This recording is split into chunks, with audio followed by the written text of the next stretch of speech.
बड़ा मासूम सा दिन था, मेहरबान सी दोपहरी थी। मोहब्बत सादा लौही से जमी पर यूं उतर आई कि जैसे बचपना झलके किसी दोशीज़ा के रुख से, कि जैसे लम्स प्यारा छू गया यकलख्त माथे से। मोहब्बत खिड़कियों से देखकर यूं मुस्कुराई थी कि जैसे बारिशों में धूप से निकली हुई लड़की, कि जैसे दर्सगह की सिमत जाती दौड़ती लड़की।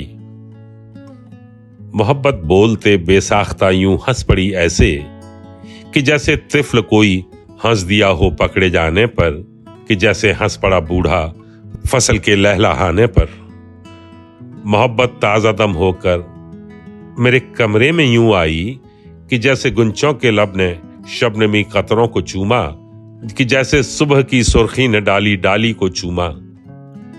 मोहब्बत की हंसी रूह में सरासर बचपना यूं है कि जैसे दोस्तों में गुम वो प्यारा सा भला लड़का, किसी एक खास चेहरे को ढूंढता तकता सा लड़का।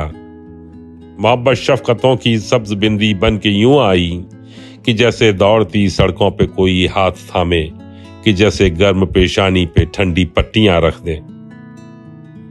मोहब्बत चाय की गर्मी से उठती भापों की लय है, यूं जैसे सर्दियों में हो मेहरबान चाय की प्याली, यूं जैसे पांव बर्फीले कि जैसे आग की लाली।